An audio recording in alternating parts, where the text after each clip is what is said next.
Alors, dans ce problème, c'est la suite sensiblement de quand on avait mesuré l'énergie potentielle électrique, la différence d'énergie potentielle électrique d'un proton qui se déplace dans un champ. Alors, il se déplaçait de 1,5 m dans ce champ-là, 250 Newton-Coulomb. Il partait de cette position-là, il s'en allait à cette position-là, qui était 1,5 m, cette distance-là. On avait mesuré qu'il perdait de l'énergie potentielle électrique, donc moins 6,0 fois 10 à la moins 17. On a sa masse. Si initialement, quand on l'a déposé là, sa vitesse était de 0, on veut donc savoir sa vitesse finale à cet endroit-là. Ce qu'on sait, c'est qu'il y avait de l'énergie potentielle qui a varié,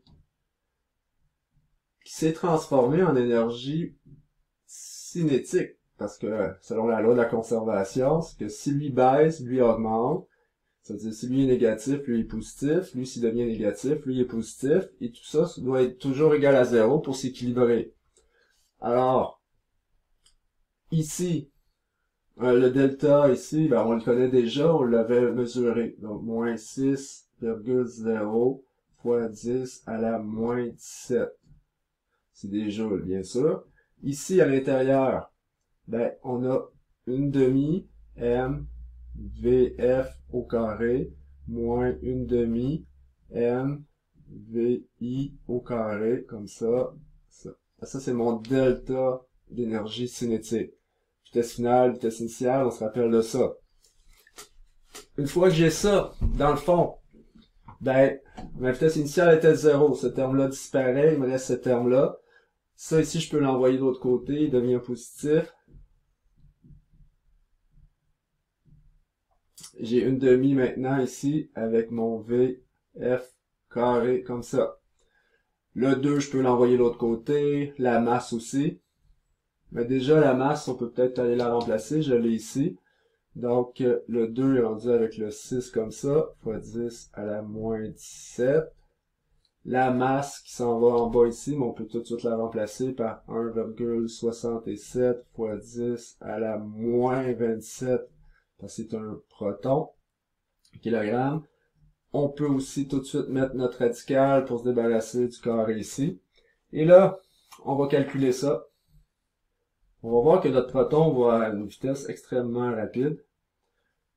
2,7 fois 10 à la 5 mètres secondes, comme ça. Donc ça, c'est pour le A. Maintenant, c'est la partie B du problème, parce que la partie A, c'était la vitesse finale du proton qui était dans ce champ-là. Maintenant, si au lieu, c'est une particule, un électron négatif, qui fait le même parcours que notre proton tantôt, donc de 1,5 m dans la direction du champ ici, donc 250 Newton-Coulomb le champ. On avait déjà trouvé dans un problème précédent que l'énergie potentielle électrique, dans ce cas-ci, augmentait de 6 fois 10 à la moins 17 joules. Alors, si elle augmente, ça veut dire qu'il est en train de ralentir, ça veut dire qu'il perd l'énergie cinétique. Dessus, ça veut dire qu'il est parti à une vitesse initiale de là, donc il est en train de s'éloigner à une certaine vitesse, mais il ralentit, ça veut dire qu'il est rendu à ce point-là, il va avoir une vitesse finale réduite.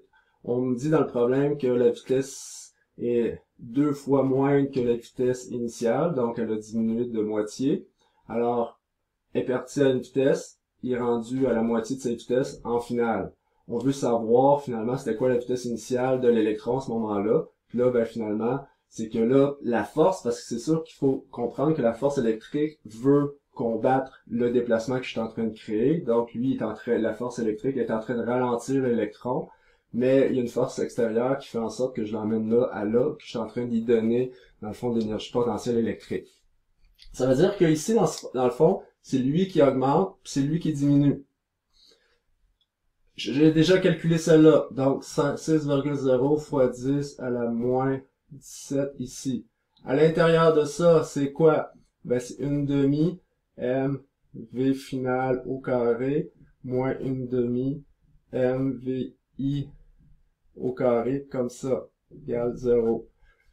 Donc, maintenant, VF et VI, il existe, donc je peux pas en éliminer un de ces termes-là. Alors, on va continuer avec ce que je connais, fois 10 à la moins 17.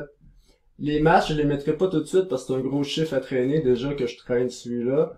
Donc, ici, c'est une demi M. La vitesse finale, c'est quoi? C'est VI, comme ça, sur 2, puis ça, au carré, moins une demi M, VI, au carré, comme ça. Déjà que je traîne beaucoup ce chiffre-là ici. Alors, ça ici, si je mets ça au carré, ça va devenir 2 au carré, 4. Puis là, si je le sors, il va venir multiplier là, donc je vais avoir un huitième ici comme ça. M, V, I, au carré, moins une demi, M, V, I, au carré, comme ça. Là, vous voyez, j'ai pas encore réglé le cas, qu'est-ce qui se passe dans cette parenthèse-là. Maintenant, ça, moins ça. Donc ça ici, c'est quoi? C'est 4 huitièmes, moins ça. Donc ça va être moins 3 huitièmes. Donc je vais... Là, déjà, je peux commencer à enlever la parenthèse parce que ça va être comme ça. 3 moins huitième, M, VI, au carré, comme ça.